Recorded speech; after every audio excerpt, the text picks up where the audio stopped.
Bonjour Pascal Louvrier. Bonjour. Vous êtes professeur de lettres dans un lycée parisien. Vous êtes aussi ce qu'on appelait communément un nègre. Vous préférez ghostwriter, écrivain fantôme pour les hommes et les femmes politiques. Qu'est-ce qui vous empêche ce matin de nous dire qui sont ceux pour lesquels vous avez travaillé ? C'est tout simplement une clause de confidentialité que j'ai signée. Et donc, voilà, on ne dit pas pour qui on a travaillé. Pendant combien de temps vous êtes tenu par le secret après un livre, après la publication d'un livre ? Toujours, normalement. Il y a certains ghostwriters qui finissent par dire voilà, j'ai travaillé pour un tel, voilà. Mais enfin, vous, en général, non, j'ai pas trop envie de le dire. Surtout que certains ont des égos surdimensionnés. Ils pensent qu'ils ont écrit le livre du siècle. Alors donc, on va les laisser dans leurs illusions. On peut dire que vous faites ça depuis 10 ans et que ceux pour lesquels vous avez écrit, on les connaît tous ici. Oui. Ce sont des personnages. Alors, il y en a qui sont morts, mais enfin, la plupart sont vivants et bien vivants. Alors, vous faites ça en marge de vos cours de lettres. En quoi consiste exactement votre travail ? Quand vous écrivez pour un politique, vous faites comme avec vos élèves, c'est-à-dire vous corrigez une première copie ou vous écrivez tout ?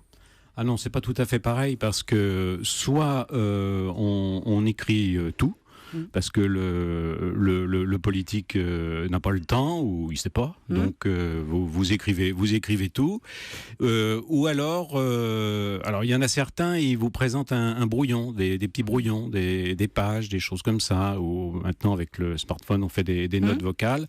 Alors ça c'est encore plus compliqué parce que il faut faire de la dentelle, il faut raccrocher, enfin bon bref, moi je préfère quelqu'un qui vous laisse faire, qui vous dit voilà je veux ça, ou alors il y a une méthode qui est très bonne, c'est que vous vous installez, on va dire toutes les semaines, et vous êtes dans une pièce, et puis pendant 1 heure il vous parle.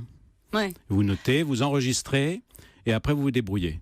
Est-ce que vous avez toujours votre mot à dire sur la forme, parfois sur le contenu, ou est-ce que de toute façon celui qui signe le livre est maître de tout, du début à la fin ? Celui qui signe est maître de tout, surtout quand il y a des enjeux politiques, j'ai pas à intervenir, j'ai pas à dire là vous êtes en train de faire une bêtise, ça c'est autre chose, c'est les conseillers ça qui font ça. Juste une question sur les personnes pour lesquelles vous travaillez. Est-ce qu'il faut apprécier un personnage pour écrire pour lui ? Pas forcément. Non ? C'est mieux si vous avez une certaine empathie, mais bon, sinon, vous faites votre travail et puis voilà. Bon, en revanche, si vraiment vous le détestez, il vaut mieux passer un collègue. Alors, vous nous révélez la façon dont les choses se passent, mais est-ce que les politiques, à votre avis, lisent tous leurs livres, ceux que vous avez écrits ? Est-ce que certains, à votre avis, ne savent même pas totalement ce qu'il y a dans le livre ? Ah ben non, ils le découvrent même parfois.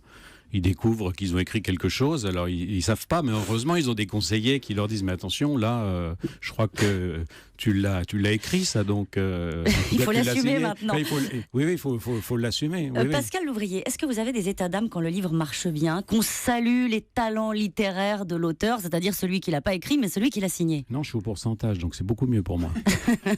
Vous le faites avec une certaine forme de distance en réalité. Vous êtes une doublure lumière et ça vous va très bien. Ah totalement, je suis beaucoup plus anxieux quand je sors un livre que je signe et là je me dis pourvu que ça marche, etc. Mais le restant non, après c'est pas. Moi j'ai fait mon job et puis c'est tout. On essaye de le faire le mieux possible. C'est un petit peu comme si on doublait un acteur, voilà. Donc vous doublez, vous servez l'acteur et puis après vous rentrez chez vous, quoi. Pascal Louvrier, en ce moment il y a beaucoup de livres politiques qui sont sortis. Quand vous les prenez vous, est-ce que vous savez s'ils ont réellement été écrits par celui qui a signé? En général, oui, ça se voit. Et oui. à quoi? Comment vous le voyez? Parce que c'est une écriture blanche, il n'y a pas de tonalité, et puis alors il faut placer un certain nombre de choses. Il y a des livres qui sortent, là, c'est vraiment des livres programmes, quoi. Ça tombe des mains, ça n'offre aucun intérêt. À votre avis, Nicolas Sarkozy, il l'a écrit, le sien?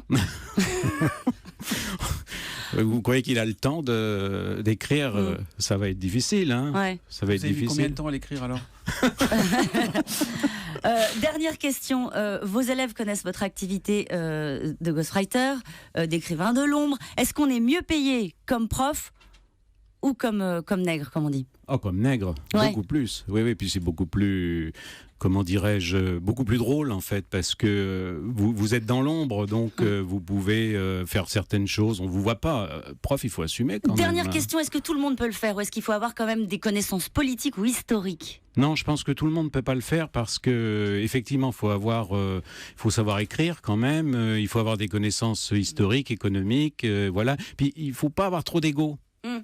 Et il y en a beaucoup qui ont un. Bon, vous avez quand même ego. un peu d'ego parce que vous écrivez pour vous-même. Je cite votre livre L'état du monde selon Cisco, qui est publié chez Alary Éditions. Merci beaucoup d'être venu ce matin. On va le citer 2 fois d'ailleurs. On a écrit tellement pour les autres. L'état du monde selon Cisco, publié chez Alary Éditions. Si on le cite une 3e fois, vous balancez. Oui, parce que c'est moi qui devais le dire. L'état du monde selon Cisco est publié chez Alary Éditions. On a parlé trop fort. On a réveillé. Cherchez du côté des proches de François Mitterrand alors. Parce que. Pour les proches de François Mitterrand. Non, mais qui ne sont plus en activité, hein, puisque. Ils sont encore vivants. Oui. Voilà.